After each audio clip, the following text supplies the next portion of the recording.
ദൈവനാമത്തിന് മഹത്വമുണ്ടാവട്ടെ.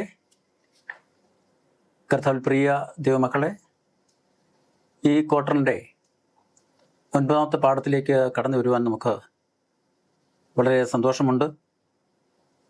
എല്ലാ പ്രിയ ദൈവമക്കളെയും നോർത്തുള്ള സെക്ഷൻ്റെ ഈ ശബ സ്കൂൾ പഠന പദ്ധതിയിലേക്ക് കർത്താവ് യേശു ക്രിസ്തുവിൻ്റെ നിസ്തുല്യനാമത്തിൽ ഒരിക്കൽ കൂടി സ്വാഗതം ചെയ്യുവാൻ എനിക്കധികം സന്തോഷമുണ്ട്.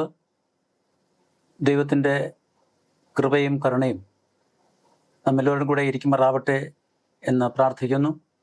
നമുക്ക് വീണ്ടും അല്പസമയം ദൈവത്തിൻ്റെ വചനം ഒന്നിച്ച് പഠിക്കുവാൻ ദൈവം നമുക്ക് ഒരുക്കി തന്ന സമയത്തിനായി നമുക്ക് ദൈവത്തെ സ്തുതിക്കാം. നമ്മൾ ഈ ആഴ്ചയിലെ പാഠം അനുരഞ്ജനവും പ്രത്യാശയും 9ാമത്തെ പാഠമാണ്.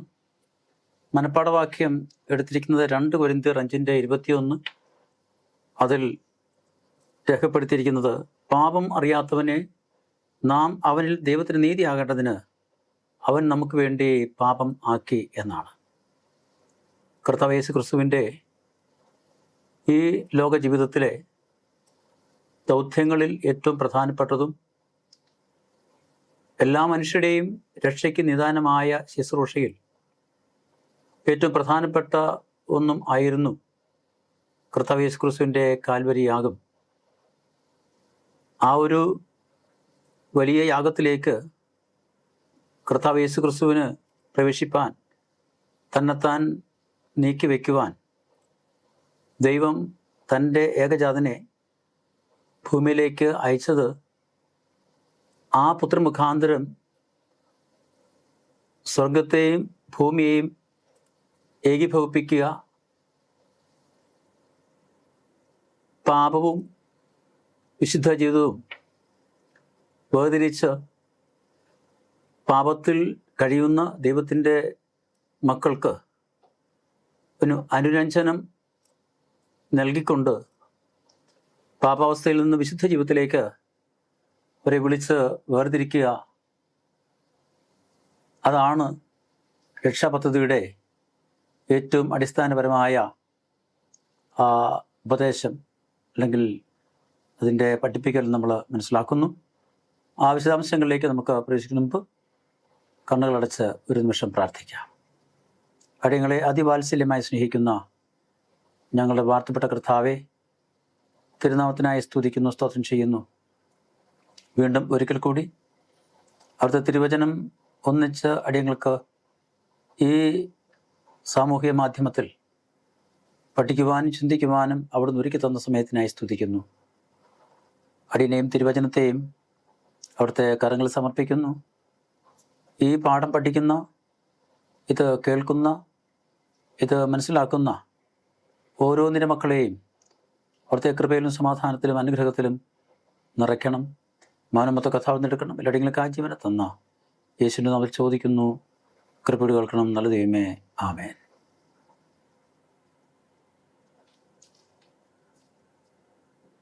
അനുരഞ്ജനത്തെക്കുറിച്ചാണ് പൗലോസ് വീണ്ടും ഈ 9ാമത്തെ പാഠത്തിലും തുടർന്ന് സംസാരിക്കുന്നത്.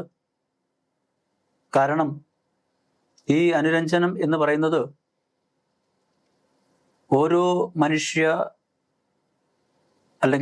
മനുഷ്യൻ്റെയും അല്ലെങ്കിൽ മനുഷ്യവർഗത്തിൻ്റെ മൊത്തമായി ആകമാനമായി രക്ഷയുടെ ഏറ്റവും പ്രധാനപ്പെട്ട ഒരു ഘടകമാണ് അനുരഞ്ജനം, അല്ലെങ്കിൽ നിരപ്പിൻ്റെ ശുശ്രൂഷ, അല്ലെങ്കിൽ ഒരു നിരപ്പിൻ്റെ അനുഭവം എന്ന് പറയുന്നത്. കൊലോസ്യർ 1:20 പൗലോസ് എടുത്ത് പറയുന്നത്, ഭൂമിയിലുള്ളതോ സ്വർഗത്തിലുള്ളതോ സകലത്തെയും അവനെ കൊണ്ട് തന്നോട് നിരപ്പിപ്പാൻ പിതാവിന് പ്രസാദം തോന്നി എന്നാണ്. നമ്മൾ മുൻ പാഠത്തിൽ ചിന്തിച്ചതുപോലെ സകല കാര്യങ്ങളെയും ഏകീഭവിപ്പിക്കുവാനും, സകല കാര്യങ്ങളെയും ഒന്നാക്കുവാനും, സകല കാര്യങ്ങളെയും ഒരു നിരപ്പിൻ്റെ അനുഭവത്തിലേക്ക് കൊണ്ടുവരുവാനും സാധ്യമാക്കി തീർത്തത്, സാധ്യമാക്കുവാൻ അയക്കപ്പെട്ടത്, സാധ്യമാക്കുവാനുള്ള അവകാശവും അധികാരവും ഉണ്ടായിരുന്നത് കർത്താവായ യേശുക്രിസ്തുവിന് മാത്രമാണ്.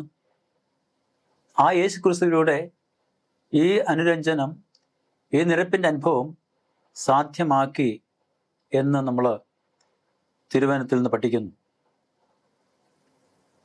സുവിശേഷം കേൾക്കുകയും മഹത്വത്തിൻ്റെ പ്രത്യാശയായ കർത്താവിനെ സ്വീകരിക്കുകയും ചെയ്യുമ്പോൾ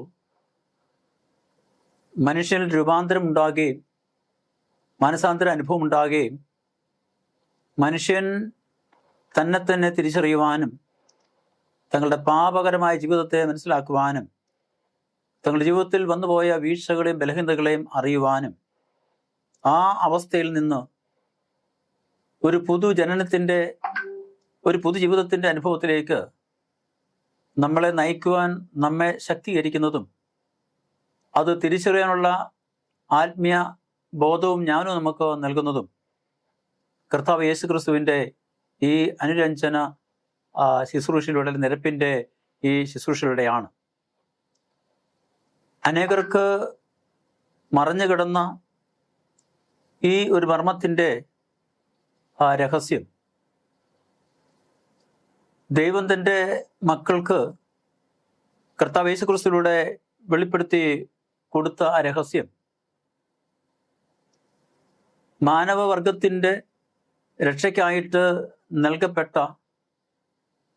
ഏക വഴിയും ഏക ഉപദേശവും ആകുന്നുവെന്ന് പൗലോസിൻ്റെ ലേഖനത്തിൽ നമുക്ക് മനസ്സിലാക്കാം. ആ രഹസ്യം എന്ന് പറയുന്നത് നമ്മളിപ്പോൾ വായിച്ച കൊലോസ് ലേഖനം 1:20 തുറന്നുള്ള വാക്യങ്ങൾ നമ്മൾ താഴേക്ക് വായിക്കുമ്പോൾ അവിടെ രേഖപ്പെടുത്തുന്ന തിരുവചനങ്ങൾ അതിനോട് ചേർന്ന് വരുന്നതും ആ ഒരു ആശയത്തെ കുറെ കൂടി ബലപ്പെടുന്നതുമാണ് എന്ന് നമുക്ക് അറിയാം. കർത്താവ് യേശു ക്രിസ്തുവിനാൽ വെളിവാക്കപ്പെട്ട ആ ദൈവിക ഉപദേശത്തിൻ്റെ മർമ്മം അല്ലെങ്കിൽ രഹസ്യം എന്ന് പറയുന്നത് പൗലോസ് ഇവിടെ എടുത്ത് ഉദ്ധരിക്കുന്നത് അല്ലെങ്കിൽ എടുത്ത് പറയുന്നത് മഹത്വത്തിൻ്റെ പ്രത്യാശയായ ക്രിസ്തു നിങ്ങളിൽ ഇരിക്കുന്നു എന്നത് തന്നെ.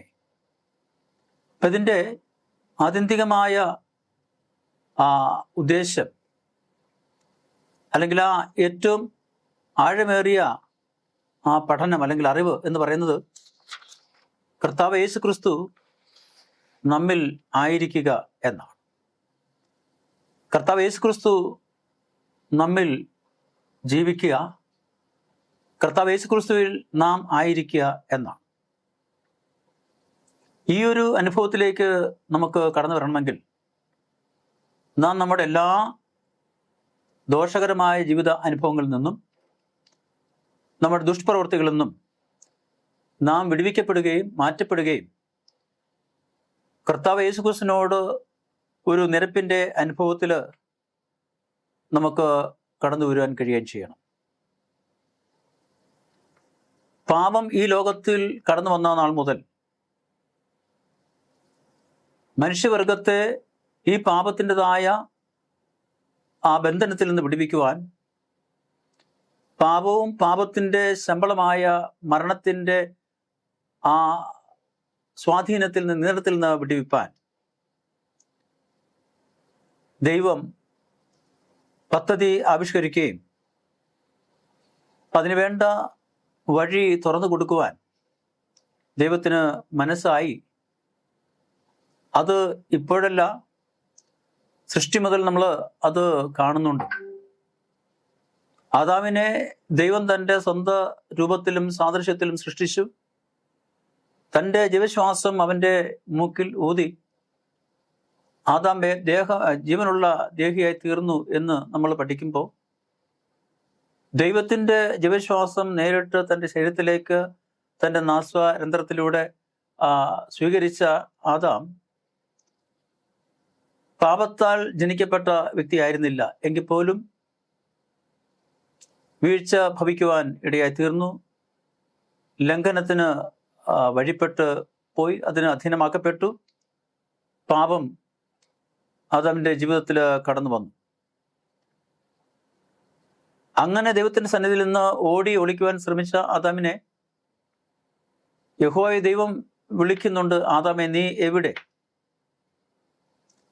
അങ്ങനെ ആദം മുതൽ നഷ്ടപ്പെട്ടു പോയ തൻ്റെ ഓരോ സൃഷ്ടിയെയും ഓരോ മനുഷ്യനെയും ദൈവം ഇന്നും അന്വേഷിക്കുകയും ദൈവം കണ്ടെത്തുന്ന, ദൈവത്തിലേക്ക് അടുത്തു വരുന്ന, ദൈവത്തിൻ്റെ വിളി ശ്രവിക്കുന്ന, ദൈവത്തിൻ്റെ ഉപദേശം സ്വീകരിക്കുന്ന, ദൈവത്തിൻ്റെ സ്നേഹം അനുഭവിക്കുവാൻ താല്പര്യമുള്ള ദൈവത്തിൻ്റെ കുഞ്ഞുങ്ങളെ എന്നും ദൈവം സ്നേഹിക്കുകയും കരുതുകയും പരിപാലിക്കുകയും അവരുടെ പാപം ക്ഷമിക്കുകയും പാപപ്രവർത്തികളിൽ നിന്ന്, ദുഷ്ടപ്രവർത്തികളിൽ നിന്ന് ഒരു അനുരഞ്ജനത്തിൻ്റെ അനുഭവത്തിലേക്ക് അവരെ കൊണ്ടുവരുവാനും ദൈവത്തിൻ്റെ ആ രക്ഷാ പദ്ധതിയിൽ അവരെ ഉൾപ്പെടുത്തിക്കൊണ്ട് കർത്താവ് യേശുക്രിസ്തു മുഖാന്തരം ഒരു നിരപ്പിൻ്റെ അനുഭവത്തിൽ രക്ഷയിലേക്ക് ആനയിക്കുവാൻ ദൈവം തൻ്റെ ഏകജാതനിലൂടെ മനുഷ്യവർഗത്തിന് വഴി തുറന്നു കൊടുത്തു എന്ന് നമുക്ക് ദൈവത്തിൻ്റെ വചനത്തിൽ നിന്ന് വളരെ ലളിതമായിട്ട് മനസ്സിലാക്കുവാൻ സാധിക്കും. പലപ്പോഴും ഈ ഉപദേശങ്ങൾ പല സ്ഥലങ്ങളിലും പല സന്ദർഭങ്ങളിലും മനുഷ്യന് മനസ്സിലാക്കുവാൻ കഴിയാത്ത തരത്തിലുള്ള സൈദ്ധാന്തികമായിട്ടും ബൗദ്ധികമായിട്ടും തത്വചിന്താപരമായിട്ടും ഒക്കെ പലപ്പോഴും അവതരിക്കപ്പെടുമ്പോൾ, സംസാരിക്കുമ്പോൾ, അങ്ങനെ വ്യാഖ്യാനിക്കപ്പെടുമ്പോൾ അത് മനസ്സിലാക്കുവാനും ഉൾക്കൊള്ളുവാനും അനേകർക്ക് ബുദ്ധിമുട്ടോ പ്രയാസമോ അല്ലെങ്കിൽ അത് എന്താണെന്ന് ഗ്രഹിക്കുവാനുള്ള ജ്ഞാനമോ ഇല്ലാത്ത സാഹചര്യങ്ങൾ അനേകർക്ക് അത് അനുഗമിക്കുവാനും അല്ലെങ്കിൽ അനുസരിക്കുവാനും കഴിയാത്തതായിട്ടുണ്ട്. എങ്കിലും ദൈവ തൻ്റെ ജനത്തിന് രക്ഷയ്ക്ക് മുഖാന്തരമായി തീർന്ന ആ പുതിയ ദൂത് അല്ലെങ്കിൽ ആ സത്യ സുവിശേഷം അല്ലെങ്കിൽ നിത്യ സുവിശേഷം അത് വളരെ ലളിതമായിട്ട് 2-3 കാര്യങ്ങളിലൂടെ നമുക്ക് മനസ്സിലാക്കാൻ സാധിക്കുമെന്ന് ഈ പാഠത്തിൽ നൽകിയിട്ടുണ്ട്. ഒന്നാമത്തെ ഭാഗം എന്ന് പറയുന്നത് കർത്താവ് യേശുക്രിസ്തു ഈ ഭൂമിയിൽ വന്നു നമ്മുടെ പാപങ്ങൾക്ക് വേണ്ടി മരിച്ചു. അപ്പോസ്തലൻ പൗലോസ് റോമർക്ക് എഴുതിയ ലേഖനം 5-ാം അധ്യായത്തിൻ്റെ 6, 7, 8 വാക്യങ്ങളും വായിക്കുമ്പോൾ നമ്മളിവിടെ കാണുന്നത് അതാണ്. അത് ആർക്കും മനസ്സിലാക്കുവാൻ കഴിയാത്തതോ ഗ്രഹിക്കാൻ കഴിയാത്തതോ അല്ല. ദൈവം തൻ്റെ സൃഷ്ടിയായ മനുഷ്യനെ സ്നേഹിക്കുന്നത് കൊണ്ടും അവർ പാപമുഖാന്തരം നിത്യനാശത്തിലേക്ക് വീണുപോകാതിരിക്കുന്നതിന് വേണ്ടി പാപത്തിൽ നിന്നും ദുഷ്ടപ്രവൃത്തികളിൽ നിന്നും ഒരു അനുരഞ്ജനത്തിൻ്റെ അനുഭവത്തിലേക്ക്, ഒരു നിരപ്പിൻ്റെ അനുഭവത്തിലേക്ക് അവരെ കൊണ്ടുവന്ന് രക്ഷാപദ്ധതിയിലേക്ക് അവരെ ഉൾപ്പെടുത്തുക. അതാണ് കർത്താവ് യേശുക്രിസ്തു ചെയ്ത ഒരു കാര്യം. രണ്ടാമത്തെ കാര്യം വിശ്വാസം, മാനസാന്തരം, സ്നാനം. ഈ അനുഭവത്തിലൂടെ നാം നീതീകരിക്കപ്പെടുകയും ദൈവത്തിൻ്റെ നീതി സ്വീകരിക്കുകയും പാപത്തിൻ്റെ എന്നേക്കുമുള്ള ശിക്ഷാവധിയിൽ നിന്ന് നാം സ്വതന്ത്രരാകുകയും ചെയ്യുന്നു എന്നതാണ്. ഇത് നമുക്ക് ലഭ്യമാക്കണമെങ്കിൽ 1, നമുക്ക് വിശ്വാസമുണ്ടാവണം. 2, അവിശ്വാസത്താൽ ഉളവാകുന്ന മാനസാന്തരം ഉണ്ടാവണം. ആ മാനസാന്തരത്തിൻ്റെ അടയാളമായ സ്നാനം നമ്മിൽ ഉണ്ടാവണം, അല്ലെങ്കിൽ സ്നാനം നമ്മൾ സ്വീകരിക്കണം. അവിടെയാണ് ഒരു വ്യക്തി പുതുക്കപ്പെടുന്നത്, അല്ലെ പുതു സൃഷ്ടിയാക്കി മാറുന്നത്, അല്ലെ താനൊരു പുതുക്കത്തെ അനുഭവത്തിലേക്ക് കടന്നു വരുന്നത്. അപ്പോൾ വിശ്വാസം, മാനസാന്തരം, സ്നാനം ഇവയിൽ അല്ലെങ്കിൽ ഈ കാര്യങ്ങളിലൂടെ ഒരു വ്യക്തി ദൈവത്തിൻ്റെ നീതി പ്രാപിപ്പാൻ യോഗ്യനായി തീരുകയും പാപത്തിൻ്റെ ആ ശിക്ഷാവധിയിൽ നിന്ന് വിടുവിക്കപ്പെടുകയും ചെയ്യുന്നുവെന്ന് വീണ്ടും റോമർക്ക് ലേഖനം തന്നെ 5-ാം അധ്യായത്തിൻ്റെ 9 മുതൽ 11 വരെയുള്ള വാക്യങ്ങളിൽ അപ്പോസ്തലൻ പൗലോസ് തുടർന്ന് വിവരിക്കുന്നുണ്ട്. മൂന്നാമത്തെ കാര്യം എന്ന് പറയുന്നത് ക്രിസ്തുവുമായി ഐക്യപ്പെടുകയും ക്രിസ്തുവിൻ്റെ പുനർനിർമ്മാണ ശക്തി അല്ലെങ്കിൽ ആ പുനഃസൃഷ്ടിയുടെ ശക്തി അനുഭവിക്കുകയും ആ ജീവിത അനുഭവത്തിൽ നാം ജീവിക്കുകയും ചെയ്യുക എന്നതാണ്. അതാണ് ഈ സുവിശേഷത്തിൻ്റെ മൂന്നാമത്തെ അടിസ്ഥാനപരമായ കാര്യം. അപ്പം നാം തീർച്ചയായിട്ടും കർത്താവ് യേശു ക്രിസ്തുവുമായിട്ട് ഐക്യപ്പെടുന്ന ഒരു അനുഭവം നമ്മുടെ ജീവിതത്തിൽ ഉണ്ടാവണം. ക്രിസ്തുവുമായിട്ട് ഒരു ഏകഭാവത്തിൽ ക്രിസ്തു നമ്മിൽ ആയിത്തീരുകയും നാം ക്രിസ്തുവിലായി തീരുകയും ചെയ്യുന്ന ഒരു ഏകീഭാവം അവിടെ സംഭവിക്കുകയും ആ ഒരു അനുഭവത്തിലൂടെ നാം പുനഃസൃഷ്ടിക്കപ്പെടുന്ന, പുനർജനിക്കുന്ന ഒരു പുതുജീവന്റെ അനുഭവത്തിലേക്ക് നാം പ്രവേശിക്കുമ്പോൾ ആ അനുഭവത്തിൽ നമുക്ക് ജീവിക്കുവാൻ കഴിയുക എന്നതാണ്. അപ്പോൾ നാം മനസ്സിലാക്കിയതൊന്ന്, യേശു വന്നു നമ്മുടെ പാപങ്ങൾക്ക് വേണ്ടി മരിച്ചു. 2, ആ ഒരു സുവിശേഷം നാം വിശ്വസിക്കുക. വിശ്വസിക്കുന്നതിൻ്റെ ഫലമായിട്ട് നമ്മളെ മാനസാന്തരം ഉണ്ടാകുക. മാനസാന്തരത്തിൻ്റെ വളർച്ചയിൽ നാം സ്നാനം സ്വീകരിക്കുക. അങ്ങനെ നാം പാപത്തിൻ്റെ ആ ശിക്ഷാവധിയിൽ നിന്ന് സ്വതന്ത്രരാക്കപ്പെടുകയും ദൈവത്തിൻ്റെ നീതിയാൽ ഒരു നീതികരണ അനുഭവത്തിലേക്ക് നമ്മൾ കടന്നു പോവുകയും ചെയ്യുന്നു. 3, നാം ക്രിസ്തുവുമായിട്ട് ഐക്യപ്പെടുകയും ആ ക്രിസ്തു നമ്മെ വീണ്ടും പുനഃസൃഷ്ടിക്കുന്ന ആ പ്രക്രിയയിൽ അല്ലെങ്കിൽ ആ ഒരു ശുശ്രൂഷയിൽ നമ്മളെ തന്നെ പൂർണ്ണമായിട്ടും ക്രിസ്തുവിന് വിധേയമാക്കി കൊടുക്കുക. അപ്പോൾ തീർച്ചയായിട്ടും നാം എങ്ങനെയുള്ളവരായി തീരണം എന്നാണ് കർത്താവ് ആഗ്രഹിക്കുന്നത്, ക്രിസ്തു ആഗ്രഹിക്കുന്നത്. അതേ തരത്തിൽ, അതേ അവസ്ഥയിൽ നമുക്ക് ആയിത്തീരുവാൻ കർത്താവ് നമ്മളെ സഹായിക്കും. അതിൻ്റെ എല്ലാം അടിസ്ഥാനം എന്ന് പറയുന്നത് എപ്പോഴും യേശുവിൻ്റെ മരണമാണ്.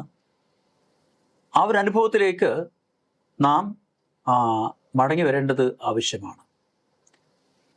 കർത്താവ് യേശു ക്രിസ്തു നമ്മുടെ പാപങ്ങളെ വഹിക്കുവാൻ പാവമില്ലാത്ത യേശുവിനെ ദൈവം നമുക്ക് വേണ്ടി പാവമാക്കി ആ പാവം വഹിച്ചുകൊണ്ട് കർത്താവ് യേശു ക്രിസ്തു കാൽവരി ക്രൂശിൽ തൻ്റെ ജീവിതം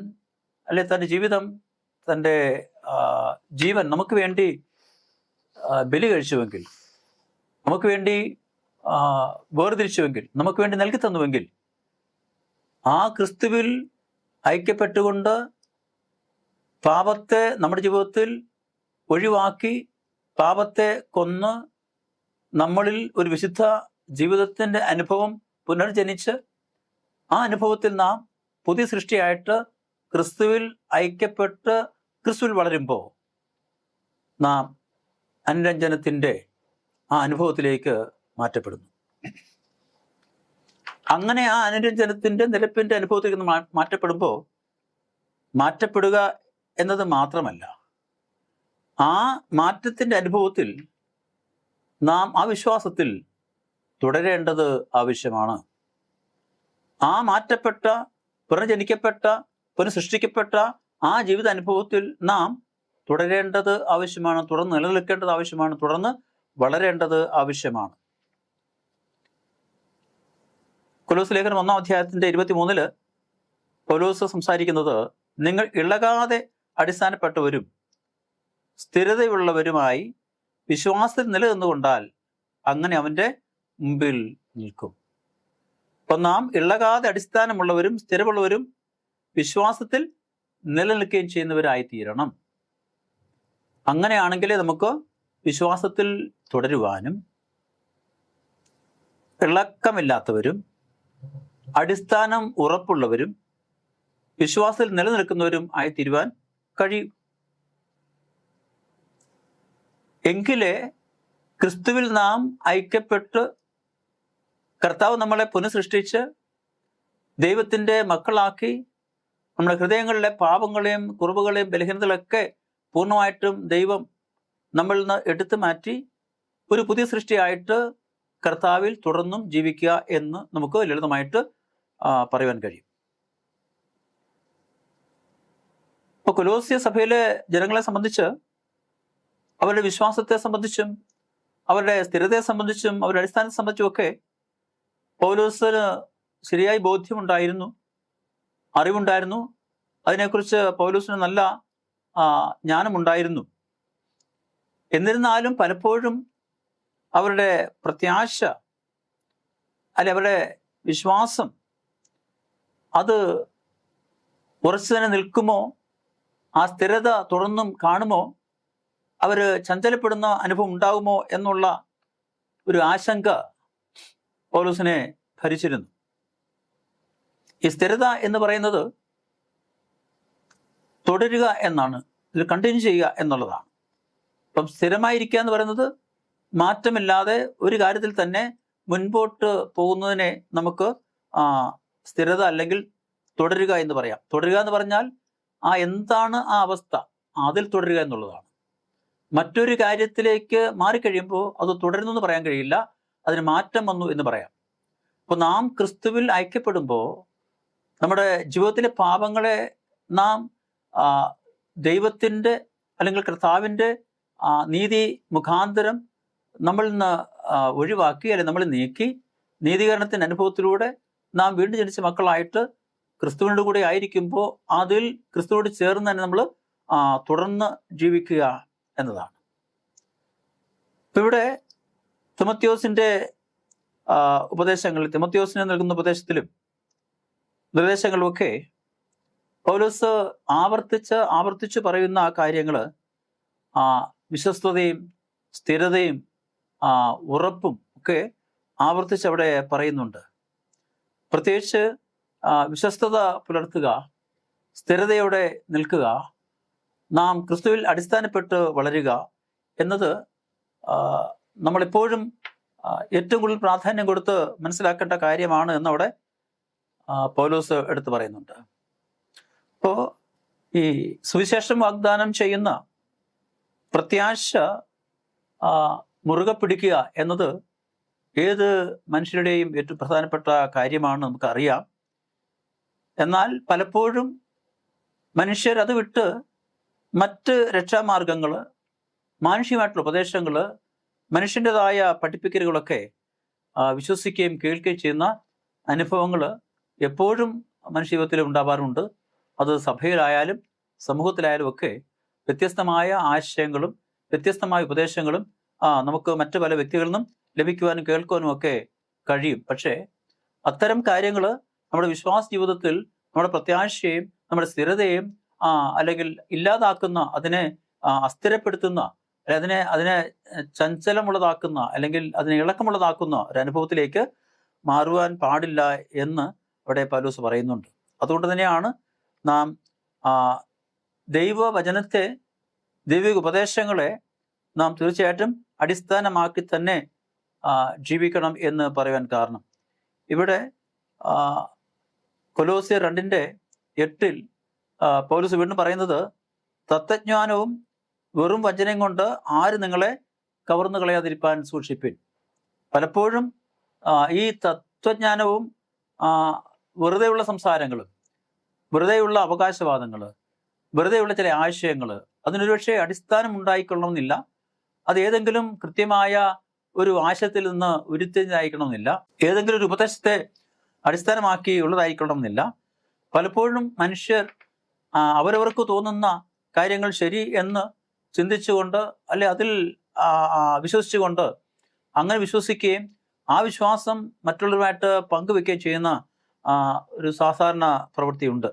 അപ്പം അതുകൊണ്ടാണ് പൗലോസ് പറയുന്നത്, മറ്റുള്ളവർ തത്വജ്ഞാനം കൊണ്ടും വെറും വഞ്ചന കൊണ്ടും നിങ്ങളെ വഞ്ചിക്കാതിരിപ്പാൻ, നിങ്ങളെ കവർന്നു കളയാതിരിപ്പാൻ എപ്പോഴും സൂക്ഷിച്ചു കൊള്ളണം എന്ന് അവിടെ പറയുന്നുണ്ട്.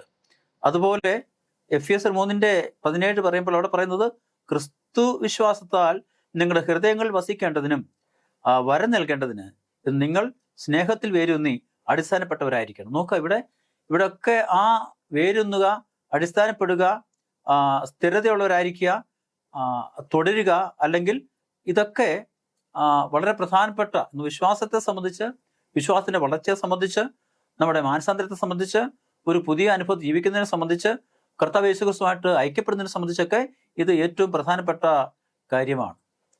അപ്പോൾ നാം ഒരു മാറ്റപ്പെട്ട ജീവിതത്തിൽ, ഒരു മാനസാന്തരപ്പെട്ട ജീവിതത്തിൽ, ഒരു പുനഃസൃഷ്ടിക്കപ്പെട്ട വ്യക്തികളായിട്ട് ആ ജീവിതത്തിൽ നാം തുടരേണ്ടത് ഏറ്റവും ആവശ്യമാണ്. നാം ഒരിക്കൽ ഒരു വിശ്വാസം സ്വീകരിച്ചു, ഒരിക്കൽ നാം ഒരു ഉപദേശം കേട്ടു, ഒരിക്കൽ നാം ഒരു അനുഭവത്തിൽ കടന്നു വന്നു, അതിനുശേഷം നാം വീണ്ടും ആ പഴയ അനുഭവത്തിലേക്കോ അതിനേക്കാൾ മോശമായ അനുഭവത്തിലേക്കോ നമ്മൾ മാറിപ്പോകുന്നുവെങ്കിൽ നമുക്കൊരിക്കലും നമ്മുടെ ജീവിതത്തിൽ പ്രത്യാശയോടെയോ അല്ലെങ്കിൽ രക്ഷാ അനുഭവത്തിലൂടെയോ അല്ലെങ്കിൽ കർത്താവ് യേശുക്രിസ്തുവിൻ്റെ ആ രക്ഷാ പദ്ധതിയിൽ നമുക്ക് അവകാശമുള്ളവരായിട്ടോ നമുക്ക് ജീവിക്കുവാൻ കഴിയില്ല. അപ്പം അതുകൊണ്ട് പൗലോസ് പറയുന്നത് പോലെ മറ്റുള്ളവർ തത്വജ്ഞാനം കൊണ്ടും വെറുവഞ്ചനം കൊണ്ടും നമ്മളെ കവർന്നു കളയാതിരിക്കാൻ തക്കവണ്ണം നാം സുവിശേഷത്തിൽ, വചനത്തിൽ വളരെ ജ്ഞാനമുള്ളവരും ബോധമുള്ളവരും അതിൽ ആശ്രയിച്ച് നിലനിൽക്കുന്നവരും കർത്താവ് യേശുക്രിസ്തുവിനോട് ചേർന്ന് നമ്മൾ അല്ലെങ്കിൽ യാത്ര ചെയ്യുന്നവരും ആ വിശ്വാസത്തിൽ തുടരുന്നവരുമായിരിക്കണം എന്ന് വീണ്ടും പൗലോസ് കൊലോസിയിലെ സഭയ്ക്കും അതുപോലെ തിമോത്തിയോസിന് ഉപദേശം നൽകുമ്പോഴും ഫിലിപ്പിയർക്ക് എഴുതുമ്പോഴും ഒക്കെ പൗലോസ് ആവർത്തിച്ച് പറയുന്ന കാര്യം നാം എപ്പോഴും ദൈവത്തിൽ, കർത്താവ് യേശുക്രിസ്തുവിന്റെ വിശ്വാസത്തിൽ സ്ഥിരത ഉള്ളവരായിട്ട് മുൻപോട്ട് പോകണം, നാം ജീവിക്കണം, നാം വളർന്നു വരണം, ക്രിസ്തുവിനോട് നാം അല്ലെങ്കിൽ വളരുവാൻ നാം വാഞ്ചിക്കണം എന്ന് അവിടെ പൗലോസ് ഓർമ്മപ്പെടുത്തുന്നുണ്ട്. അപ്പം അതുകൊണ്ട് ദൈവത്തിന്റെ നിത്യമായ പദ്ധതി എന്ന് പറയുന്നത് തീർച്ചയായും മനുഷ്യനെ തൻ്റെ പാപാവസ്ഥയിൽ നിന്ന് എന്നേക്കുമായി വിടുവിക്കുക എന്നതാണ്. ഇപ്പം ഏറ്റവും വലിയ പൗലോസിനെ സംബന്ധിച്ച് ആ ഒരു ജോലി, ആ ഒരു ഭാരം എന്ന് പറഞ്ഞാൽ സുവിശേഷം പ്രസംഗിക്കുന്നതിലൂടെ, സുവിശേഷം അറിയിക്കുന്നതിലൂടെ മറ്റുള്ളവരെ ഈ ദൈവത്തിന്റെ രക്ഷാപദ്ധതിയിലേക്ക് ആനയിക്കുവാനും അല്ലെങ്കിൽ കൂട്ടിച്ചേർക്കുവാനും ക്ഷണിക്കുവാനും കഴിയുന്ന ആ ഒരു പ്രവൃത്തി തുടർന്ന് അല്ലെങ്കിൽ തന്റെ ജീവിതത്തിൽ പൂർണ്ണമായിട്ട് നിർവഹിക്കുക എന്നത് പൗലോസിനെ സംബന്ധിച്ച് പൗലോസിന്റെ ഏറ്റവും വലിയ ഉത്തരവാദിത്വവും തന്റെ ജീവിതത്തിലെ ഏറ്റവും വലിയ ഭാരമായിട്ട് അല്ലെങ്കിൽ ഏറ്റവും വലിയ കടമയായിട്ട് പൗലോസ് കരുതിയിരുന്നു എന്ന് നമുക്ക് മനസ്സിലാക്കാം.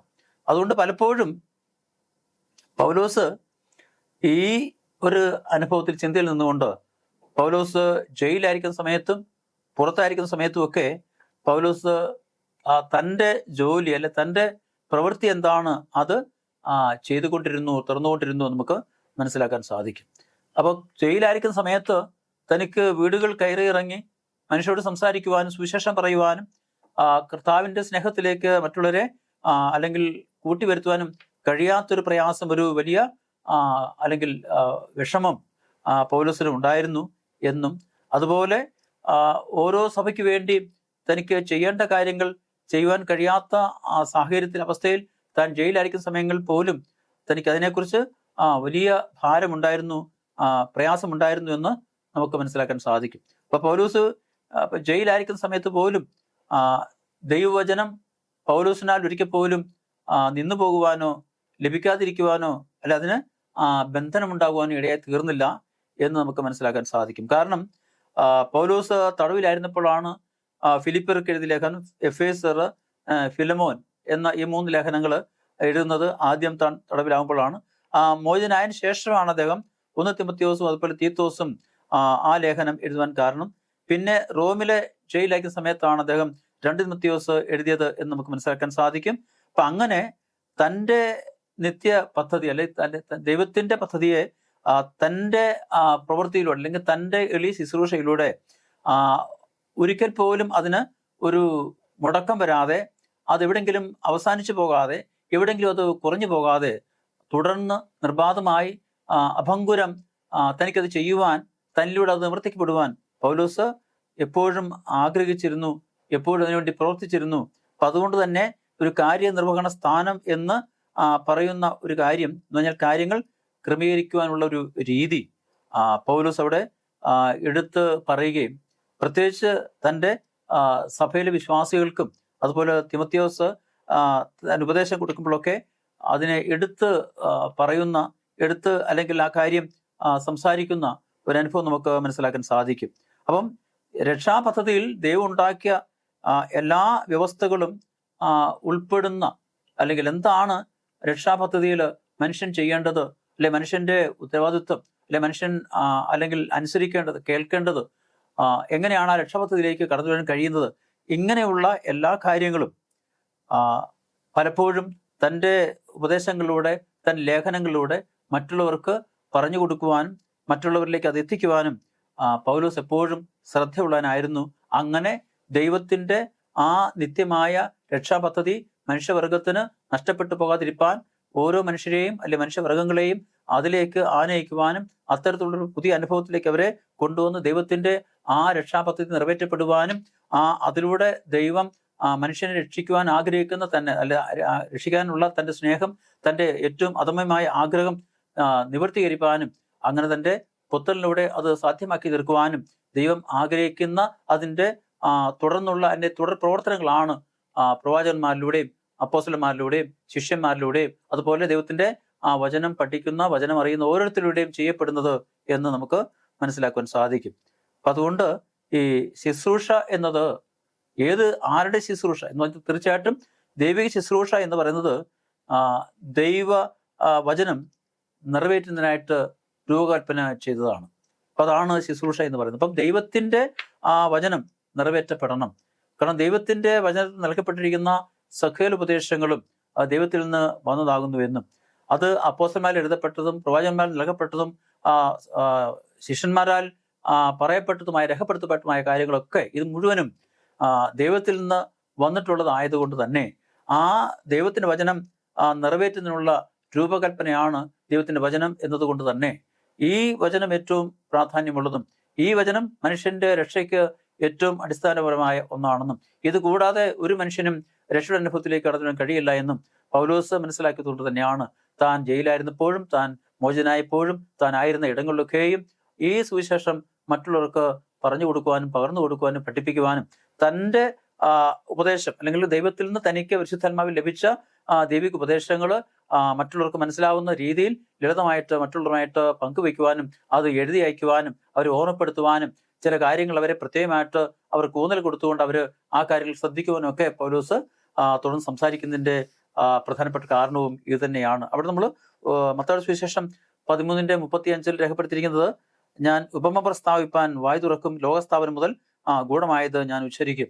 അപ്പോൾ എന്താണ് മനുഷ്യന് ആവശ്യമായത് എന്ന് കാലത്തിൻ്റെ ആരംഭം മുതൽ അല്ലെ ലോകത്തിൻ്റെ ആരംഭം മുതൽ ഉള്ള സകല കാര്യങ്ങളെക്കുറിച്ചും ഉച്ചരിക്കുവാനും അല്ലെങ്കിൽ പ്രസ്താവിക്കുവാനും കർത്താവ് യേശുക്രിസ്തുവിന് കഴിയും. കാരണം താൻ ആരംഭത്തിലെ അല്ലെ ലോകസ്ഥാപനത്തിന് മുമ്പേ ഉണ്ടായിരുന്നതായിരുന്നു എന്ന് നമുക്ക് മനസ്സിലാക്കാൻ സാധിക്കും. അതുകൊണ്ട് തന്നെ ലോകത്തിൻ്റെ സ്ഥാപനത്തിന് മുമ്പ് മുതൽ ഇന്ന് വരെ ഇനി കർത്താവ് യേശുക്രിസ്തുവിന്റെ രണ്ടാമത്തെ വരെയുള്ള എല്ലാ കാര്യങ്ങളെ സംബന്ധിച്ചും ആ രക്ഷാപദ്ധതിയുടെ പൂർത്തീകരണത്തിന്റെ ഏറ്റവും അവസാനത്തെ അല്ലെങ്കിൽ അവസ്ഥ വരെ എന്താവുന്നു എന്ന് പൂർണ്ണമായിട്ടും ഗ്രഹിക്കുവാൻ കഴിയുന്ന ദൈവത്തിന്റെ പുത്രനായ കർത്താവ് യേശുക്രിസ്തു തൻ്റെ സ്നേഹത്താൽ മനുഷ്യരോട് ലളിതമായിട്ട് ഈ ഭൂമിയിൽ വന്ന് പിതാവിൻ്റെ ഇഷ്ടം പ്രസംഗിക്കുകയും ഉപദേശിക്കുകയും ചെയ്യുമ്പോൾ അത് കേട്ട് വിശ്വസിച്ചവരായ കർത്താവിൻ്റെ ശിഷ്യന്മാരും അപ്പോസ്തലന്മാരും അവർക്ക് ലഭിച്ച പരിശുദ്ധാത്മ വെളിച്ചത്തിൽ രേഖപ്പെടുത്തിയിട്ടുള്ള ഈ വചനങ്ങൾ നമ്മുടെ രക്ഷയ്ക്കും നമ്മുടെ സ്ഥിരതയ്ക്കും നമ്മുടെ നിലനിൽപ്പിനും നമ്മുടെ വളർച്ചയ്ക്കുമൊക്കെ നമുക്കിന്നത് ഏറ്റവും പ്രയോജനമായി നിലനിൽക്കുന്നു എന്ന് നമ്മളെ ഒരിക്കൽ കൂടി ഓർമ്മപ്പെടുത്തുന്നതിനാണ് പൗലോസ് ഈ ലേഖനങ്ങളിലൂടെ വീണ്ടും ഈ ഫിലിപ്പിയിലെ വിശ്വാസികളെയും കൊലോസ്യ സഭയിലെ വിശ്വാസികളെയും വീണ്ടും ഓർമ്മപ്പെടുത്തുന്നത് അതാണ്. അപ്പോൾ അങ്ങനെ ദൈവം തൻ്റെ ദൈവിക മർമ്മം എന്താണെന്ന് അല്ലെങ്കിൽ തൻ്റെ രക്ഷയുടെ ആ മർമ്മം എന്താണ് എന്ന് തൻ്റെ പുത്രനിലൂടെ അത് വെളിവാക്കി, രക്ഷാപദ്ധതിയിലൂടെ അത് താൻ വെളിവാക്കി എന്ന് നമുക്ക് മനസ്സിലാക്കാൻ സാധിക്കാം. അപ്പോൾ ഇത് നാം തിരുവചനം പഠിക്കുമ്പോൾ നാം മനസ്സിലാക്കുന്ന പോലെ ഞാൻ നേരത്തെ പറഞ്ഞ പോലെ ലോകത്തിൻ്റെ ആരംഭം മുതൽ ഇപ്പോൾ രഹസ്യമായി സൂക്ഷിച്ചിരുന്ന, ഇപ്പോൾ നമ്മൾ പറഞ്ഞാൽ സകല കാര്യങ്ങളെയും കർത്താവ് യേശുക്രിസ്തുവിലൂടെ ലോകത്തിന് വെളിപ്പെടുത്തി കൊടുക്കുവാൻ ദൈവത്തിന് ഇഷ്ടമായി.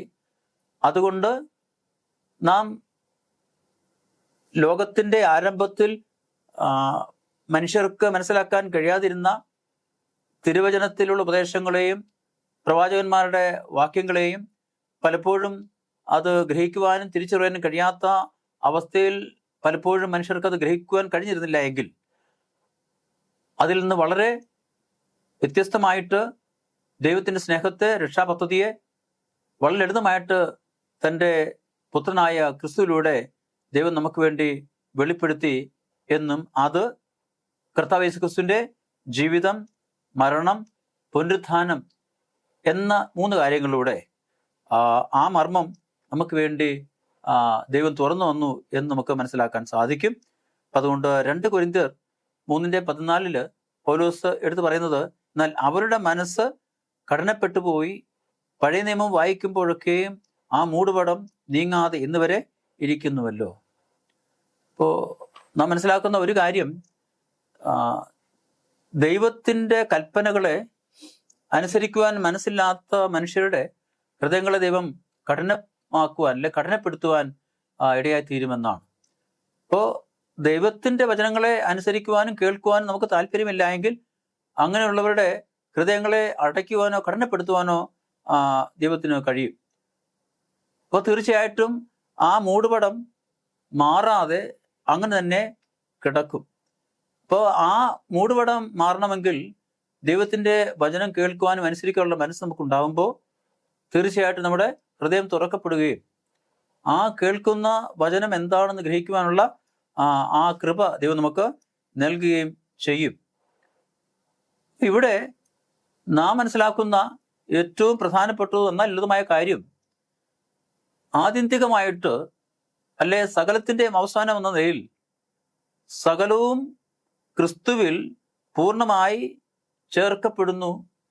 ആ ക്രിസ്തു ഈ ഭൂമിയിൽ കടന്നു വന്ന് നമുക്ക് വേണ്ടി പാപമാക്കി, നമ്മുടെ പാപം ക്രിസ്തു വഹിച്ച് അവനുടെ രക്ഷ നമുക്ക് തുറന്നു തന്നുവെങ്കിൽ ആ രക്ഷയിൽ വിശ്വസിക്കുന്ന ദൈവത്തിൻ്റെ മക്കളെ സംബന്ധിച്ച് ആ വിശ്വാസം അവരിൽ അടിസ്ഥാനപ്പെട്ടുകൊണ്ട് ശക്തിയായി വളരുവാനും ആ വിശ്വാസത്തിലൂടെ ഉളവാകുന്ന പ്രത്യാശയിൽ ദിനംതോറും നിലനിൽക്കുവാനും ആ പ്രത്യാശയിലൂടെ അവർക്ക് അല്ലെ നമുക്ക് ഓരോരുത്തർക്കും മുൻപോട്ട് ജീവിച്ചുകൊണ്ട് ആ ദൈവത്തിന്റെ നീതീകരണം പ്രാപിപ്പാനുള്ള അനുഭവത്തിലേക്ക് നമ്മൾ കടന്നു വരികയും ചെയ്യാമെന്ന് മാത്രമാണ് ദൈവത്തിൻ്റെ രക്ഷാപദ്ധതിയുടെ ലളിതമായ അല്ലെങ്കിൽ അർത്ഥം എന്ന് പറയുന്നത്. അപ്പം അതുകൊണ്ട് ക്രിസ്തുവിലൂടെ അല്ലാതെ ഒരു വ്യക്തിക്ക് പോലും ഈ നിരപ്പിൻ്റെ അനുഭവത്തിലേക്കോ അനുരഞ്ജനത്തിൻ്റെ അനുഭവത്തിലേക്കോ രക്ഷയുടെ അനുഭവത്തിലേക്കോ അല്ലെങ്കിൽ നിത്യ രാജ്യത്തിലേക്കുള്ള പ്രവേശനം നമുക്ക് സാധ്യമാക്കുവാൻ കഴിയില്ല, അല്ലെങ്കിൽ ലഭിക്കുവാൻ സാധ്യമല്ല എന്ന് നമുക്ക് മനസ്സിലാക്കാൻ സാധിക്കും. കാരണം നമ്മെ പാപാവസ്ഥയിൽ നിന്ന് വിടുവിച്ച് ക്രിസ്തുവിനോട് ചേർത്ത് ക്രിസ്തുവിനോട് ഐക്യപ്പെട്ട് പിതാവിൻ്റെ സന്നിധിയിൽ കുറ്റമില്ലാത്തവരായി പാവമില്ലാത്തവരായി നമ്മെ നിർത്തുവാൻ ഏക അധികാരമുള്ള വ്യക്തി അല്ലെ അതിനുവേണ്ടി നിയോഗിക്കപ്പെട്ട വ്യക്തി, ഐക്യപ്പെട്ട വ്യക്തി കർത്താവ് യേശു ക്രിസ്തു മാത്രമാണ്. അപ്പം അതുകൊണ്ട് ആ കർത്താവ് യേശു ക്രിസ്തുവിലേക്ക് അല്ലാതെ അല്ലെങ്കിൽ ആ യേശു ക്രിസ്തുവിലൂടെ അല്ലാതെ നമുക്കൊരിക്കലും ഈ രക്ഷാപദ്ധതിയുടെ ഭാഗമായി തീരുവാൻ നമുക്ക് കഴിയില്ല. ഇപ്പോൾ ക്രിസ്തുവിൽ വിശ്വസിക്കുന്ന ഏവരും അല്ലെങ്കിൽ എല്ലാവരും, ഇപ്പോൾ യഹൂദന്മാരും വിജാതീയരും അല്ലെങ്കിൽ സുവിശേഷത്തിലൂടെ ദൈവത്തിൻ്റെ വാഗ്ദാനം തുല്യമായി പങ്കുചേരുകയും അല്ലെങ്കിൽ സഭ എന്ന ഏക ശരീരത്തിൽ ഒന്നിച്ച് ഐക്യപ്പെടുകയും ചെയ്യുന്ന അല്ലെ കൊണ്ടുവരപ്പെടുകയും ചെയ്യുന്ന ഒരു അനുഭവം ഉണ്ടായിരിക്കണം. എന്ന് പറഞ്ഞാൽ അവസാനം അല്ലെങ്കിൽ ഈ കർത്താവ് യേശു ക്രിസ്തുവിൻ്റെ വരവിങ്കൽ ഇതുവരെ അദൃശ്യമായ ഒരു ദൈവത്തിൻ്റെ അല്ലെങ്കിൽ ക്രിസ്തുവിൻ്റെ ഒരു സഭ ഉണ്ട്. ആ സഭയുടെ ആ സഭ എന്ന് പറയുന്ന ആ വിശ്വാസികൾ, വിശുദ്ധ ജനത്തിൻ്റെ ആ കൂട്ടം, അതിൽ നമുക്ക് ഓരോരുത്തർക്കും ആയിത്തീരുവാൻ കഴിയണമെങ്കിൽ ഈ പറഞ്ഞ അനുഭവത്തിൽ കർത്താവിനോട് ചേർന്ന് ഐക്യപ്പെട്ട് ഏകശരീരമായി നമ്മൾ മാറുമ്പോഴാണ് ആ കർത്താവിൻ്റെ വരവെങ്കിൽ ഉത്ഭവിക്കുന്ന അല്ലെങ്കിൽ തുടർന്ന് നിലനിൽക്കുവാൻ ദൈവം അനുവദിച്ചുകൊണ്ട് നൽകപ്പെടുന്ന ആ വിശുദ്ധ സഭയുടെ ദൈവസഭയുടെ അംഗങ്ങളായിട്ട് നമുക്ക് മാറുവാൻ കഴിയുന്നത്. അതുകൊണ്ട് ക്രിസ്തു നമ്മൾ ജീവിക്കുക എന്നതാണ്. കൊലോസ്യർ 1:27 വിശ്വാസത്താൽ ക്രിസ്തു നമ്മുടെ ഹൃദയങ്ങളിൽ വസിക്കുക എന്നതാണ്. അപ്പോൾ നമുക്ക് വിശ്വാസമില്ല എങ്കിൽ ഒരിക്കലും ക്രിസ്തുവിന് നമ്മുടെ ജീവിതത്തിൽ വസിക്കുവാൻ കഴിയില്ല. മാത്രമല്ല നമുക്ക് ക്രിസ്തുവിലും ജീവിക്കുവാൻ കഴിയില്ല. അപ്പം അതുകൊണ്ട് ക്രിസ്തുവുമായുള്ളൊരു ആത്മീയ ഐക്യം നമുക്ക് ഉണ്ടാകുക, അതുപോലെ നമ്മൾ വിശുദ്ധീകരണത്തിന് അനുഭവത്തിൽ നമ്മൾ ഒന്നിച്ചാകുക. അപ്പോൾ വരുവാനിരിക്കുന്ന ലോകത്തിൻ്റെ ശക്തികൾ നമുക്ക് ആസ്വദിക്കുവാൻ കഴിയുക. നമ്മുടെ ജീവിതത്തിൽ ക്രിസ്തുവിൻ്റെ സാന്നിധ്യത്തിലൂടെ നമുക്ക് സ്വർഗവുമായിട്ട് ഒരു ഒന്നിപ്പിക്കുന്ന അല്ലെ ഒന്നായിത്തീരുന്ന ഒരു അനുഭവത്തിലേക്ക് നമ്മൾ മാറ്റപ്പെടുക.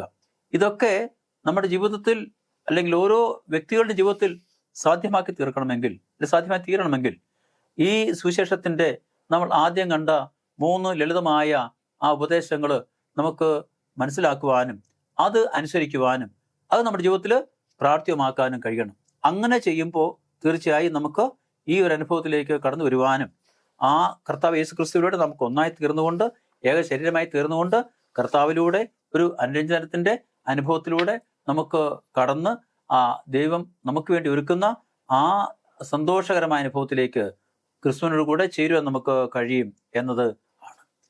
ഇപ്പോൾ കൊലോസ്യർ 1-ാം അധ്യായത്തിൻ്റെ 29-ാമത്തെ വാക്യം പറയുന്നത്, അതിനായി ഞാൻ എന്നിൽ ബലത്തോടെ വ്യാപരിക്കുന്ന അവൻ്റെ വ്യാപാര ശക്തിക്ക് ഒത്തവണ്ണം നമ്മൾ പോരാടിക്കൊണ്ട് അധ്വാനിക്കുന്നു.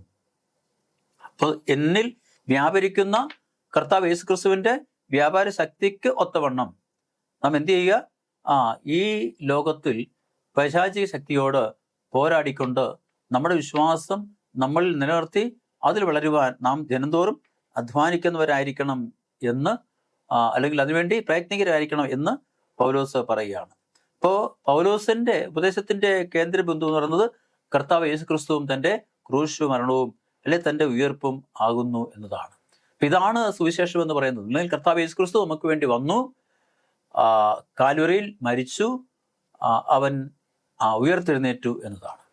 അപ്പോൾ ഇത് സുവിശേഷത്തിൻ്റെ ഏറ്റവും കാതലായ അംശമാകുന്നുവെന്നും ഉപദേശമാകുന്നുവെന്നും അതുകൊണ്ട് തീർച്ചയായും ആ ഉപദേശം സ്വീകരിച്ചുകൊണ്ട് നാം ഓരോരുത്തരും ദൈവത്തിൻ്റെ സഭ എന്ന് പറയുന്ന കറയോ ചുളിവോ അല്ലെങ്കിൽ അങ്ങനെയുള്ള യാതൊന്നും ഇല്ലാതെ ഏറ്റവും വിശുദ്ധമാവുന്ന ഒരു സഭ ദൈവത്തിന് വേണ്ടി ഒരുങ്ങുന്നു അല്ലെങ്കിൽ ഒരുക്കപ്പെടുന്നു എന്ന് നാം മനസ്സിലാക്കുമ്പോൾ ആ ഒരുക്കപ്പെടുന്ന അനുഭവം ഇതാണ്. നമ്മൾ നേരത്തെ കണ്ട ആ കാര്യങ്ങളാണ് അതിൽ ആ ഒരുക്കത്തിൻ്റെ അനുഭവം എന്ന് പറയുന്നത്. അപ്പം അതുകൊണ്ട് നമ്മൾ ആരും ഈ പറയുന്ന കളങ്കമോ കറയോ ചുളുക്കമോ പാപമോ ബലഹീനതയോ ഒന്നുമില്ലാത്ത ദൈവത്താൽ പുനഃസൃഷ്ടിക്കപ്പെട്ട വ്യക്തികളായിട്ട് ദൈവത്തിൻ്റെ ആ കരുണയും കൃപയും കർത്താവ് യേശു ക്രിസ്തുവിലൂടെ നമുക്ക് ലഭ്യമാകുന്ന ദൈവത്തിൻ്റെ പരിശുദ്ധാത്മാവിൻ്റെ വ്യാപാര ശക്തി നമ്മൾ നിലനിന്നുകൊണ്ട് അതിനൊത്തവണ്ണം നാം പാപത്തോട് പോരാടിക്കൊണ്ട് വീണ്ടും ഒരിക്കലും പാപത്തിന് അധീനരാകുവാൻ നമ്മളെ തന്നെ വിട്ടുകൊടുക്കാതെ ആ പൈശാചിക ശക്തികളോട് സാത്താൻ ശക്തികളോട് നാം അല്ലെങ്കിൽ എതിർത്തുന്നുകൊണ്ട് കർത്താവിൻ്റെ മക്കളായിട്ട് ഈ ഭൂമിയിൽ ജീവിക്കുമ്പോൾ നിലനിൽക്കുമ്പോൾ ആണ് നാം യഥാർത്ഥമായി ദൈവത്തിൻ്റെ നിത്യ രാജ്യത്തിന് അവകാശികളായി തീരുവാനുള്ള യോഗ്യതയോടെ നമ്മൾ മുൻപോട്ട് വളരുവാൻ ഇടയായിത്തീരുന്നത്. അതുകൊണ്ട് വ്യാജ ഉപദേശകന്മാരെ കുറിച്ച് പൗലോസ് പറയുന്നുണ്ട്. തീർച്ചയായിട്ടും അത്തരത്തിലുള്ള യാതൊരുവിധ കാര്യങ്ങളോ അല്ലെ അത്തരത്തിലുള്ള യാതൊരുവിധ ചിന്തകളോ ആശയക്കുഴപ്പങ്ങളോ സംശയങ്ങളോ നമ്മുടെ ജീവിതത്തിൽ ഒരിക്കലും വരുവാനോ അത്തരത്തിലുള്ള ആശയങ്ങൾക്ക് നമ്മൾ വീണുപോകാൻ ഇടവരാതെ നാം തീർച്ചയായിട്ടും കർത്താവ് യേശു ക്രിസ്തുവിൻ്റെ വെളിപ്പെടുത്തപ്പെട്ട വചനങ്ങളിൽ പൂർണ്ണമായിട്ടും ആശ്രയിച്ച് ജീവിക്കേണ്ടത് ആവശ്യമാകുന്നു എന്ന് പൗലോസ് എടുത്തു പറയുന്നുണ്ട്. നമ്മളിവിടെ മനസ്സിലാക്കുന്ന റോമർക്കെഴുതിയ ലേഖനം 16-ാം അധ്യായത്തിൻ്റെ 17-ാമത്തെ വാക്യത്തിൽ പൗലോസ് പറയുന്നത്, സഹോദരന്മാരെ, നിങ്ങൾ പഠിച്ച ഉപദേശത്തിന് വിരുദ്ധമായ ദ്വന്ദ്പക്ഷങ്ങളെയും ഇടർച്ചകളെയും ഉണ്ടാക്കുന്നവരെ സൂക്ഷിച്ചു കൊള്ളണമെന്ന് ഞാൻ നിങ്ങളെ പ്രബോധിപ്പിക്കുന്നു. അപ്പോൾ നാം പഠിച്ച ഉപദേശത്തിന് വിരുദ്ധമായിട്ടുള്ള ഏത് കാര്യം പറയുന്നവര്, ഇടർച്ച ഉണ്ടാക്കുന്നവര്, രണ്ട് പക്ഷമായി മനുഷ്യരെ തിരിക്കുകയോ കലഹമുണ്ടാക്കുകയോ ഭിന്നിപ്പിക്കുകയോ ചെയ്യുന്ന ആൾക്കാരിടയിൽ അല്ലെങ്കിൽ തർക്കമുണ്ടാക്കുന്നവര്, ആശയക്കുഴപ്പമുണ്ടാക്കുന്നവര്, ഇങ്ങനെയുള്ള എല്ലാവരെയും നിങ്ങൾ സൂക്ഷിച്ചു കൊള്ളണമെന്ന് ഞാൻ നിങ്ങളോട് പ്രതിബോധിക്കുന്നുവെന്ന് പൗലോസ് പറയുന്നതിൻ്റെ അർത്ഥം ഇത്തരത്തിലുള്ള യാതൊരുവിധ അപകടങ്ങളിലും കെണികളിലും നമ്മൾ പെട്ടുപോകരുത് എന്നാണ്. കാരണം നാം പഠിച്ച നാം വിശ്വസിച്ച ഉപദേശത്തിന് വിരുദ്ധമായിട്ടുള്ളതൊന്നും അപ്പോൾ നാം സത്യമായ ഒരു ഉപദേശം സ്വീകരിച്ച് ആ ഉപദേശത്തിലാണ് നമ്മൾ നിലനിൽക്കുന്നതെങ്കിൽ തീർച്ചയായിട്ടും അതിന് വിപരീതമായിട്ട് എത്ര വലിയ കാര്യങ്ങൾ സംസാരിച്ചാലും, ഏറ്റവും ശ്രേഷ്ഠമെന്ന് പറയുന്ന കാര്യങ്ങൾ സംസാരിച്ചാലും, ഏറ്റവും സത്യസന്ധമായ കാര്യങ്ങൾ സംസാരിച്ചാലും നാം അതിൽ പെട്ടുപോകരുത്, അല്ലെങ്കിൽ നമ്മളതിൽ വഞ്ചിതരായി തീരരുത്. അങ്ങനെയുള്ളവരെ സൂക്ഷിച്ചു കൊള്ളുവിനെന്ന് പൗലോസ് പറയുന്നുണ്ട്. അതുകൊണ്ട് വീണ്ടും യെശയ്യാപ്രവചനം 8-ാം അധ്യായത്തിന്റെ 20-ാമത്തെ വാക്യം നമുക്കൊരു വലിയ മുന്നറിയിപ്പ് തരുന്നുണ്ട്. അതായത് നമ്മുടെ ഉപദേശത്തിന് വിരുദ്ധമായിട്ട് തൊന്തപക്ഷം ഉണ്ടാക്കുന്നവർ, ഭിന്നത ഉണ്ടാക്കുന്നവർ, കലഹം ഉണ്ടാക്കുന്നവർ, ആശയക്കുഴപ്പം ഉണ്ടാക്കുന്നവർ, അങ്ങനെ പലതരത്തിലുള്ള പ്രശ്നം ഉണ്ടാക്കുന്നവരെ സംബന്ധിച്ച് അങ്ങോട്ടൊരു അനുഭവത്തിലേക്ക് നമ്മൾ കടന്നു വരാൻ ഇടയായി തീർന്നാൽ, അതൊരു സാഹചര്യം നമുക്ക് ഉണ്ടായാൽ, അത്തരത്തിലൊരു സ്വാധീനം നമ്മളിലേക്ക് കടന്നു വരാൻ ഇടയായി തീർന്നാൽ, നമ്മൾ ഒരു കാര്യം മനസ്സിലാക്കണം. അവിടെ യെശയ്യാപ്രവചനം 8-ാം അധ്യായത്തിന്റെ 20-ാമത്തെ വാക്യം പറയുന്നത്, ഉപദേശത്തിന് സാക്ഷ്യത്തിന് വരുവിൻ, അവർ ഈ വാക്ക് പോലെ പറയുന്നില്ലെങ്കിൽ അവർക്ക് അരുണോദയം ഉണ്ടാകുകയില്ല. അപ്പൊ ആര് എന്ത് സംസാരിച്ചാലും എന്ത് ആയിരിക്കണം അടിസ്ഥാനം? ദൈവത്തിന്റെ മാറ്റമില്ലാത്ത തിരുവചനമായിരിക്കണം അടിസ്ഥാനം. അവർ ഇതുപോലെ സംസാരിക്കുന്നില്ല എങ്കിൽ, ദൈവത്തിന്റെ വചനത്തിൽ എന്ത് രേഖപ്പെടുത്തിയിരിക്കുന്നു അതുപോലെ സംസാരിക്കുന്നില്ല എങ്കിൽ അവർക്ക് അരുണോദയം ഉണ്ടാകില്ല എന്ന് ദൈവത്തിന്റെ ദാസനായ പ്രവാചകനായ യെശയ്യാ ഇവിടെ എടുത്തു പറയുകയാണ്. അപ്പൊ അതുകൊണ്ട് ആര് നൽകുന്ന ഉപദേശവും, ആര് നൽകുന്ന പഠിപ്പിക്കലുകളും, ആര് നൽകുന്ന അല്ലെങ്കിൽ തിരുവചന സത്യങ്ങളും എന്ന് പറയുന്ന കാര്യങ്ങൾ ദൈവത്താൽ നൽകപ്പെട്ട തിരുവചന സത്യങ്ങളോട് അല്ലെങ്കിൽ അത് അല്ല എങ്കിൽ, അല്ലെങ്കിൽ അതിൽ നല്ല എങ്കിൽ നാം ഒരിക്കലും അത് സ്വീകരിക്കുവാൻ അല്ലെങ്കിൽ അത് അംഗീകരിക്കുവാൻ പാടില്ല, അല്ലെങ്കിൽ അതിന്റെ ആവശ്യമില്ല എന്നിവിടെ പൗലോസ് നമ്മോട് ഓർമ്മപ്പെടുത്തുകയാണ്. അതുകൊണ്ട് ഇടർച്ച ഉണ്ടാക്കുന്നവർ, ഭിന്നത ഉണ്ടാക്കുന്നവർ, വ്യത്യസ്തമായ ഉപദേശങ്ങൾ കൊണ്ടുവരുന്നവർ, വിശുദ്ധ വേദപുസ്തകത്തിന്റെ ഉപദേശങ്ങൾക്ക് വിരുദ്ധമായിട്ടുള്ള കാര്യങ്ങളെ, അതിനോട് കൂട്ടിച്ചേർക്കുന്ന കാര്യങ്ങളെ, അതിൽ നടത്തി മാറ്റി പറയുന്ന കാര്യങ്ങളൊക്കെ സംസാരിക്കുന്ന വ്യക്തികളോട് നിങ്ങളെപ്പോഴും അകന്നിരിക്കുകയും അങ്ങുള്ളവരെ സംബന്ധിച്ച് നിങ്ങളെപ്പോഴും ബോധമുള്ളവരായിരിക്കുകയും ചെയ്യണമെന്ന് പൗലോസ് വീണ്ടും പറയുകയാണ്. അതുകൊണ്ട് നാം സത്യം എന്താവുന്നു എന്നും അല്ലെങ്കിൽ വ്യാജം എന്താവുന്നു എന്നും മനസ്സിലാക്കുവാനും, അല്ലെങ്കിൽ തെറ്റുകളെ അതിൽ നിന്ന് ശരി എന്താണ് എന്ന് പറഞ്ഞാൽ, പലപ്പോഴും ഈ തെറ്റായ കാര്യങ്ങളെ ശരിയായ കാര്യങ്ങൾ എന്ന രീതിയിൽ പലപ്പോഴും നമ്മുടെ മുമ്പിൽ അവതരിപ്പിക്കപ്പെടുന്നുണ്ട്. അല്ലെങ്കിൽ തെറ്റായ കാര്യങ്ങൾ പലപ്പോഴും ശരിയാണ്, സത്യമാണ് എന്ന ധ്വനി നൽകിക്കൊണ്ട് വളരെ ഭംഗിയായിട്ട് ഒരുപക്ഷെ അനേക വാക്കുകൾ അല്ലെങ്കിൽ വാക്യങ്ങൾ എടുത്ത് പറഞ്ഞുകൊണ്ട് അതിനെ സമർത്ഥിക്കുവാൻ ശ്രമിക്കുന്ന പല ആൾക്കാരുമുണ്ട്. പക്ഷെ എന്താണ് ആ ശരി, എന്താണ് അതിലെ തെറ്റ്, അല്ലെ എന്താണ് അതിൽ അസത്യമായിരിക്കുന്നത്, അല്ലെ എന്താണ് ഉപദേശത്തിന് വിരുദ്ധമായിരിക്കുന്നത് എന്ന് നമുക്ക് മനസ്സിലാക്കുവാൻ ദൈവത്തിന്റെ വചനം പഠിക്കുന്നവരുടെയും ദൈവത്തിന്റെ വിശുദ്ധാത്മാവിന്റെ ശക്തിയുടെയും നമുക്കത് മനസ്സിലാക്കുവാൻ സാധിക്കും. അപ്പൊ അതുകൊണ്ടാണ് ഇവിടെ യെശയ്യാ പറയുന്നത്, ഉപദേശത്തിനും സാക്ഷ്യത്തിനും വരുവിൻ, അവർ ഈ വാക്കുപോലെ സംസാരിക്കുന്നില്ലെങ്കിൽ അവർക്ക് അരുണോദയം ഉണ്ടാകില്ല എന്ന്. അപ്പോൾ ദൈവത്തിന്റെ പ്രവാചകന്മാര് ദൈവത്തിന്റെ വചനത്തിൽ രേഖപ്പെടുത്തിയിരിക്കുന്നതായ പ്രവചനങ്ങളൊക്കെ അതുപോലെ സംഭവിച്ച കാര്യങ്ങളാണ്. അപ്പൊ അതുപോലെ നിവൃത്തിയായ കാര്യങ്ങളാണ്. അങ്ങനെ ദൈവത്താൽ നൽകപ്പെടുന്ന പ്രവചനങ്ങളൊക്കെയും അത് യഥാർത്ഥമായിട്ട് പറയുന്നത് പോലെ തന്നെ അത് പൂർത്തീകരിക്കപ്പെടുന്നു, അല്ലെങ്കിൽ അത് സംഭവിക്കുന്നു എന്ന് ദൈവത്തിന്റെ വചനത്തിൽ രേഖപ്പെടുത്തിയിരിക്കുന്നത് ഇതുവരെ ഈ ലോകത്തിൽ സംഭവിച്ചിട്ടുള്ള കാര്യങ്ങളുമായിട്ട് നമ്മൾ താരതമ്യം ചെയ്യുമ്പോൾ നമുക്ക് മനസ്സിലാക്കാൻ സാധിക്കും. അതുകൊണ്ട് ഇവിടെ പൗലോസ് പറയുന്നത്, വീണ്ടും എടുത്ത് പറയുന്നത്, നാം ക്രിസ്തുവിൽ പൂർണ്ണരായിരിക്കുക എന്നാണ്. ക്രിസ്തുവിൽ പൂർണ്ണരായിരിക്കുക. അപ്പൊ ഒരു പൂർണ്ണത നമ്മുടെ ജീവിതത്തിൽ നമുക്കുണ്ടാകും. ആ പൂർണ്ണത എന്ന് പറയുന്നത് ക്രിസ്തുവിനോട് ചേരാതെ ആ പൂർണ്ണത നമുക്ക് ഉണ്ടാവുകയില്ല. നാം തന്നെയായിരുന്ന ഒരിക്കൽ പോലും നമുക്ക് ആ പൂർണ്ണതയുടെ അനുഭവത്തിലേക്ക് കടന്നു വരാൻ കഴിയില്ല. അപ്പൊ അതുകൊണ്ട് നമ്മൾ പൂർണ്ണരാവണമെങ്കിൽ നാം ക്രിസ്തുവോട് ചേർന്ന് ക്രിസ്തുവിനോട് ഏകീഭവിക്കുമ്പോഴാണ്, ഐക്യപ്പെടുമ്പോഴാണ് നമ്മൾ ആ പൂർണ്ണത ഉണ്ടാവുന്നത്. അപ്പൊ അതുകൊണ്ട് ദൈവത്തിന്റെ വചനത്തിലെ ഉപദേശത്തിൽ നിന്ന് വ്യത്യസ്തമായിട്ട്, ഭിന്നമായിട്ട് വ്യത്യസ്തമായ തെറ്റായ ഉപദേശങ്ങൾ ആരെങ്കിലും നമ്മുടെ അടുക്കൽ അങ്ങനെ വരുന്നുവെങ്കിൽ നാം അവരെ തിരിച്ചറിയുകയും ആ വചനങ്ങളെ തിരിച്ചറിയുകയും, അതുകൊണ്ട് നാം എങ്ങനെയായിരിക്കണം? നാം പാമ്പുകളെ പോലെ നാം എന്താണ് വളരെ ബുദ്ധിയുള്ളവരും പ്രാവിനെ പോലെ നമ്മൾ വിശുദ്ധിയുള്ളവരും ആയിരിക്കണമെന്ന് ദൈവത്തിന്റെ വചനത്തിൽ രേഖപ്പെടുത്തിയിട്ടുണ്ട്. അതുകൊണ്ട് പ്രിയ ദൈവമക്കളെ, നാം ഓരോരുത്തരും, അല്ലെങ്കിൽ ദൈവത്തിന്റെ മക്കളായ ഓരോരുത്തരും അതേ അനുഭവത്തിൽ ദൈവത്തിന്റെ വചനം വിശ്വസിക്കുവാനും, ആ വചനത്തിൽ സ്നേഹിക്കുവാനും, ആ വചനം പഠിക്കുവാനും, ആ വചനത്തിൽ വളരുവാനും, കർത്താവ് യേശുക്രിസ്തുവിന്റെ ജീവിതത്തിലെ പ്രധാനപ്പെട്ട എല്ലാ അല്ലെങ്കിൽ മർമ്മങ്ങളെയും, അല്ലെങ്കിൽ തന്റെ ആ നിത്യ രക്ഷാവസ്തുതയുടെ മർമ്മങ്ങളെയും നാം മനസ്സിലാക്കിക്കൊണ്ട്, അല്ലെങ്കിൽ കർത്താവിനാൽ വെളിപ്പെടുത്തിയിട്ടുള്ള മർമ്മങ്ങൾ നാം മനസ്സിലാക്കിക്കൊണ്ട്, കർത്താവിന്റെ ജീവിതം, കർത്താവിന്റെ മരണം, കർത്താവിന്റെ പുനരുത്ഥാനം, കർത്താവ് നമുക്ക് ഇനി ചെയ്തുകൊണ്ടിരിക്കുന്ന, അല്ലെങ്കിൽ നമുക്ക് വേണ്ടി ചെയ്യുവാൻ പോയ, അല്ലെങ്കിൽ കടന്നുപോയ ആ വലിയ നമ്മുടെ രക്ഷാ അനുഭവത്തെ, നമ്മുടെ പ്രതിഫലത്തെ നാം മനസ്സിലാക്കിക്കൊണ്ട് ചിന്തിച്ചുകൊണ്ട് തീർച്ചയായും നാം വിശ്വാസത്തിൽ തടന്നു പോകാതെ വീണു പോകാതെ നമ്മൾ നിലനിൽപ്പാനും കർത്താവിൽ വളരുവാനും കർത്താവിൽ പൂർണ്ണരാകുവാനും കർത്താവിനോട് ഐക്യപ്പെട്ടുകൊണ്ട് മറ്റെല്ലാ ഭിന്നതകളെയും ദുരുപദേശങ്ങളെയും മറ്റ് അനാവശ്യമായ ചിന്തകളെയും ഒക്കെ നമ്മൾ ഉപേക്ഷിച്ചുകൊണ്ട് പൂർണ്ണമായ വചനം സ്വീകരിച്ച് ശുദ്ധമായ വിശ്വാസത്തോടെ നമ്മളതിനെ നീതീകരിച്ച് ദൈവത്തിൻ്റെ നീതിയിൽ ദിനംതോറും നമ്മൾ ധൈര്യപ്പെട്ട് വളരുവാൻ ദൈവത്തിൻ്റെ പരിശുദ്ധാത്മാവ് നമ്മളെ ഓരോരുത്തരെയും സഹായിക്കട്ടെ. പൗലോസ് കൊലോസ്യയിലെ സഭയ്ക്കും അതുപോലെ ഫിലിപ്പിയിലെ സഭയ്ക്കും അതുപോലെ തൻ്റെ പ്രിയപ്പെട്ടവർക്കും വേണ്ടി എഴുതുമ്പോൾ അവർ ഓർമ്മപ്പെടുത്തുന്ന പോലെ നമ്മൾ ഒരിക്കലും നമ്മൾ നഷ്ടപ്പെട്ടു പോകാതെ സ്ഥിരതയോടുകൂടി ഉറപ്പോടുകൂടി പൂർണ്ണതയോടുകൂടി വിശുദ്ധിയോടുകൂടി നമുക്ക് നിലനിൽപ്പാൻ തക്കവണ്ണം ജീവിപ്പാൻ തക്കവണ്ണം ദൈവം നമ്മൾ ഓരോരുത്തരെയും സഹായിക്കട്ടെ എന്ന് പ്രാർത്ഥിച്ചുകൊണ്ട് ആശംസിച്ചുകൊണ്ട് ഞാൻ ഈ പാഠം ഉപസംഹരിക്കുന്നു. ഈ പാഠം പഠിക്കുന്ന ഇത് ശ്രവിക്കുന്ന എല്ലാ പ്രിയ മക്കളെയും കർത്താവിൻ്റെ അനുഗ്രഹം ധാരാളമായിട്ട് ഉണ്ടാവട്ടെ, സമാധാനവും അനുഗ്രഹവും നൽകട്ടെ എന്ന് പ്രാർത്ഥിക്കുന്നു. നമുക്ക് കണ്ണുകളടച്ച് ഒരു നിമിഷം പ്രാർത്ഥിക്കാം. നിങ്ങൾ സ്നേഹിക്കുന്ന ഞങ്ങളുടെ വാഴ്ത്തപ്പെട്ട കർത്താവേ, നല്ല ദൈവമേ, വീണ്ടും മനോഹരമായ ഈ സമയം അടുത്ത വചനം ചിന്തിപ്പാനായിട്ട് ഞങ്ങൾക്ക് അവിടുന്ന് നൽകി തന്നല്ലോ.